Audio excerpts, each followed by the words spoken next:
We're going to walk down to the Capitol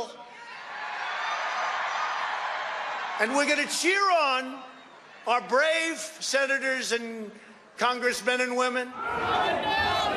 Σχεδόν 2 χρόνια μετά την εισβολή των υποστηρικτών του Ντόναλντ Τραμπ στο Καπιτώλιο στις 6 Ιανουαρίου του 2021, με απολογισμό 5 νεκρούς, η ειδική επιτροπή του Κογκρέσου του έστειλε κλήτευση, ζητώντας να καταθέσει ενόρκως.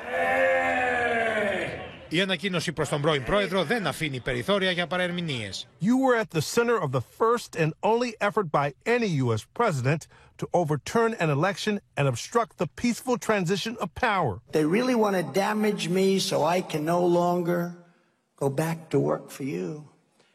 And I don't think that's going to happen. Εάν ο Τραμπ αρνηθεί να καταθέσει, τότε μπορεί να αντιμετωπίσει ποινικές διώξεις με ποινή φυλάκισης έως και 12 μήνες. Mr. Trump to hand over documents to the committee by November 4th, exactly 2 weeks from now, and then appear for a deposition on or around November 14th, not long after the midterm elections. Ωστόσο, αν οι Ρεπουμπλικάνοι μετά τις ενδιάμεσες εκλογές του Νοεμβρίου καταφέρουν να πάρουν τον έλεγχο της Βουλής των Αντιπροσώπων, τότε αναμένεται πως η ειδική επιτροπή που συστάθηκε από τους Δημοκρατικούς θα διαλυθεί και η έρευνα θα σταματήσει.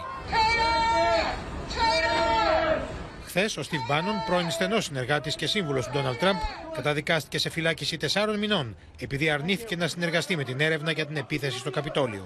This illegitimate regime, their judgment day is on 8 November, when the Biden administration ends. Η κλήτευση του Τραμπ ανακοινώθηκε λίγες ώρες από τις αποκαλύψεις πως ανάμεσα στα αρχεία που κατάσχεσε το FBI από τη βίλα του πρώην Προέδρου στο Μάρα-Λάγκο περιλαμβάνονταν διαβαθμισμένα έγγραφα για την Κίνα και για το πυραυλικό πρόγραμμα του Ιράν.